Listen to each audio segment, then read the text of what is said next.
Hello everyone, and welcome back to another Starcraft 2 replay. This is my opponent Spook spawning in the 12 o'clock position, and I'm spawning as the Blue Terran in the, say 2 o'clock position. And yes, we are going to revisit my progress on the Mass Raven build order. Frame rate issues. I haven't rebooted in 2 days and I'm still commentating. It's probably stupid. Oh well, seems right now. Anyways, yeah, we'll speed it up a touch. So as per usual, I do my standard opener, do my fast expand build order. Still want to check for the 6 spool. So I will be planning to send this guy out to this base, but as soon as I spot this overlord, I'm going to change up his direction to go to that base. So now he's headed up here.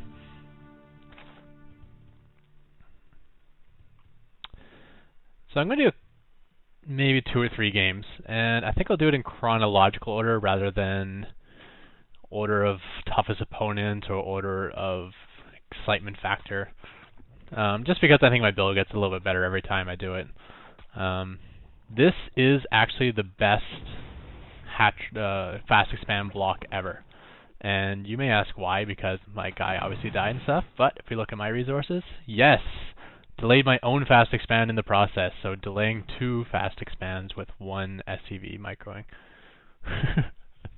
I'm so late at my command center from doing that.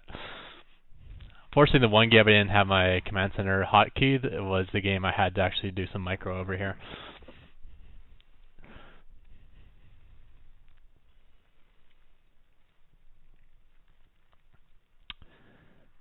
But when that happens, you can do little adjustments. For instance, I won't stop my supply count at 18 of 19. I'll go straight to 19 of 19 before making my engineering bay. Just because I know the engineering bay won't be the bottleneck anymore, since my command center is also late.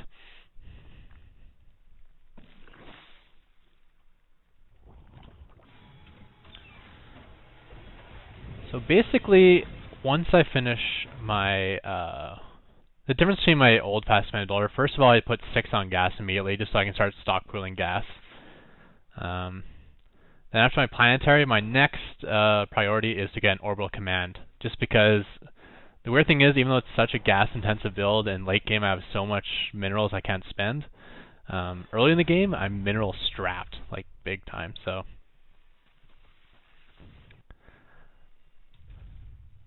Yeah, I like to get the mules out as soon as possible to help that. And then after my orbital, that was actually very lucky. I deserve that because I've had some bad luck with my planetary fortress targeting weird stuff, but I was not ready for the bailing bus, and luckily I popped all of them right there. Did not have my little command center wall up here, or sorry, supply depot wall up here. Ah, for instance, right there. A little bit late, but putting it down now, it's like, oh yeah, bailing bus. Haven't seen that in a while. I think what it is whenever I see a fast expand from Zerg, I assume it's not going to be bailing bus, because that's usually an all-in one-base strategy.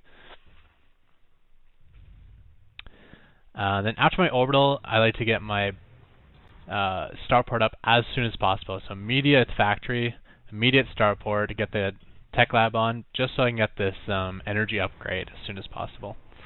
And what I didn't do with this match, I also like to throw in an early Viking. This build order is meant to be face versus Zerg, and the Viking helps snipe off overlords like this one here, and this one's taking the map. Also, Nidus canal attacks are very dangerous when I'm doing this builder, since I have no army early on. So I like to be able to pick off any overlords hanging outside my base to kind of deter him against doing the doing a Nidus attack. There's a Viking. I think I'll send him out eventually.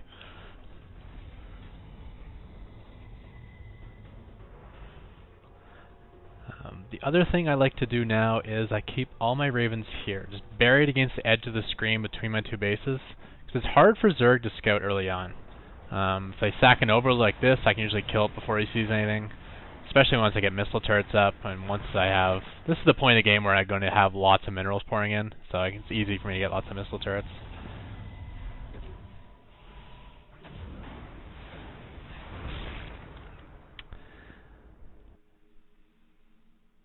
So if I can keep my ravens hidden, if he tries to sack an overlord, he usually won't get in. If I can good I can catch the changelings.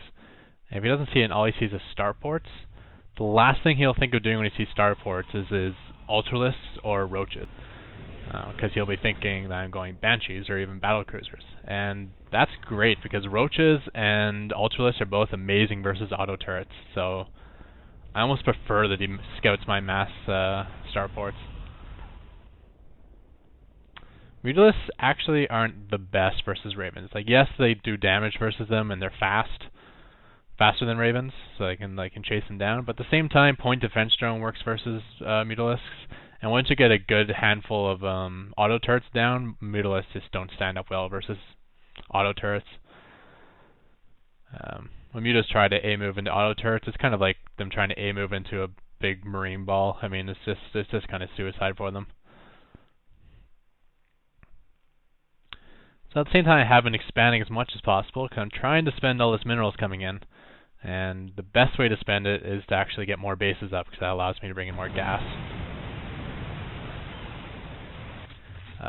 Zerg is getting down his 3rd and 4th bases as well. And he still has no knowledge of my Raven force. He hasn't seen it yet, but he's seen the 4 starports. So again, going to mass mutas. Here he comes in. I throw down a couple of auto turrets with a point defense drone. And we'll get to see how that works. That's a lot of mutalisks actually though, so full control group of mutalisks. Guess I'll slow this down a bit. He did take a lot of shots chasing my ravens there. And now he's landing in auto turret zone. Now I said point defense drones aren't smart, but if you've kind of used up all the space for auto turrets, you may as well throw down the point defense drones.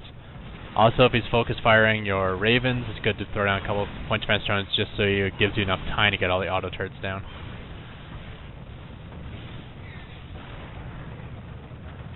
There you have it. Auto turrets with armor upgrade, 3 armor, range upgrade, 7 range, 150 hit points, and 8 damage with a weapon speed of attacking more than once a second. So probably a DPS of around 10, maybe a little even a little higher. So there you have it. This layer is done for. I was able to transfer out a bunch of drones, I think. Not quite sure. Zerglings will not do much versus 3 armored auto turrets, so they're mostly just meat shields. Yeah, he has no upgrades, so they do 5 damage per attack, which versus 3 armor is only 2 damage per attack. So again, he tries to run in and focus my ravens, but with all these auto turrets around, that's pretty safe. And you do want to hang out around your auto turrets, because that's where your safety zone is. But now that I've killed all his mutalisks, I feel safe to move out once again.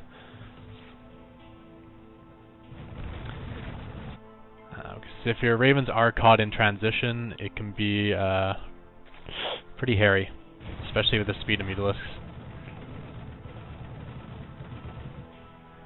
And it looks like Spook is GGing. So he hasn't left the game yet, so.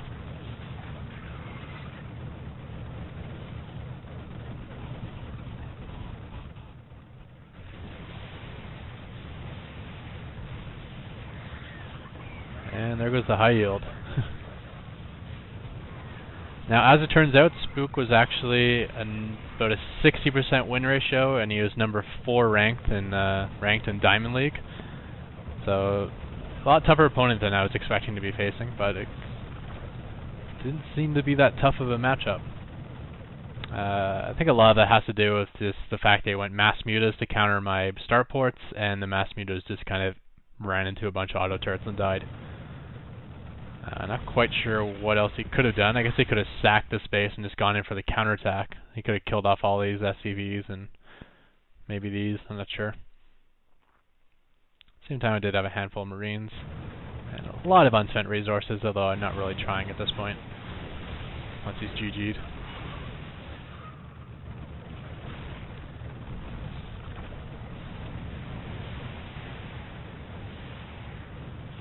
I find one thing that's made my Raven uses a lot better is just being able to plant all these auto turrets a lot quicker. What you do is when you have all your Ravens boxed off, you click them to the target, say I want to attack here, you click them here, And then you hold down Shift and press, what is it, T for auto turret, and just spam auto turrets everywhere. So as soon as they arrive at this location, they'll just spread out and instantly place all those auto turrets at once. And that will instantly protect, like the auto turrets will protect each other from getting sniped as you're putting them down, and it'll also protect your ravens from getting sniped. Alright, so let's move on to the next match. Okay, so we are back, and once again it's going to be Zerg opponents. Now that I'm practicing it, I am using it versus all races, but my long-term intent, if I'm actually going to use this in real ladder matches, would be to use it against Zerg only. And Zexy is spawning in the 9 o'clock position. He's actually Diamond League himself. And I am spawning in the 6 o'clock position. Interesting little note here. A lot of Zergs are doing this now. They're sending their overlord out the opposite direction. You would think they would send it this way just to scout out my base, but I think Terran player is just standard now. We always send an SCV up here to find the overlord and then send it back down here. So the Zerg doesn't want to give away their own position in the process.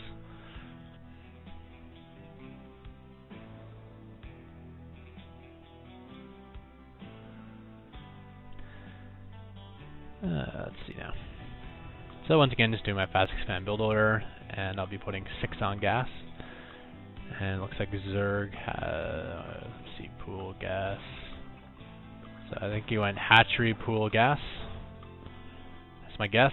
I don't know. I wasn't really paying that much attention, and I don't know Zerg build orders that well, so I have no idea.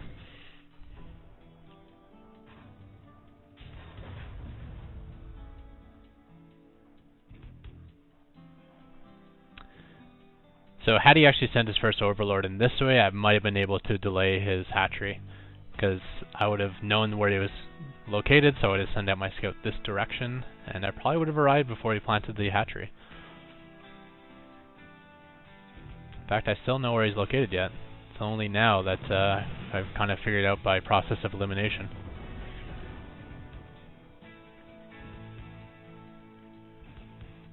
So again, as soon as you get your orbital, the next thing you want to get is your factory. And now leave this SCV like nearby, because as soon as that factory's done, you want to get a starport. Kind of think of it like my Fortress fast expand right into the 1-1-1 build, or the what's it, Destiny Cloudfist or Cloudfist? Destiny Cloudfist, I think was the name people made up for it. It means nothing whatsoever.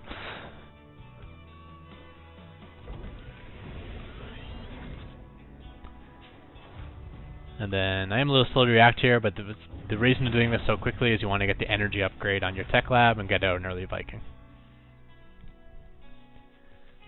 And I find this energy upgrade is important because if you start building all your ravens after you finish this upgrade, I mean, I'm still going to be able to spend all my gas up pretty quickly, but now all my ravens are going to be popping out with that plus 25 energy to start. It also allows me the resources to build more starports early, rather than building ravens from 2 starports. I can build 3 or 4 starports, then just mass pump the ravens. So it looks like Mutalisks are coming out from purple now. I'm not sure if I've spotted it yet. No, I've only scanned his main. I've seen the lair. So whenever I spot a lair with no tech, I do throw down an air turret in these locations.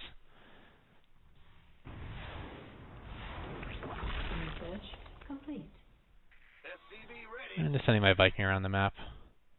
See if I'm... Oh, looks like I'm going to get pretty lucky on my scouting pattern. Running into another overlord. And I have scanned the spire now, so I was throwing down air turrets. Not in time though, he's coming in, getting the repair down. And now the turrets are done by the time he flees. So it actually got a pretty good amount of damage done on those mutas. I think he lost maybe 1, and it looks like just 2 in the orange or the red.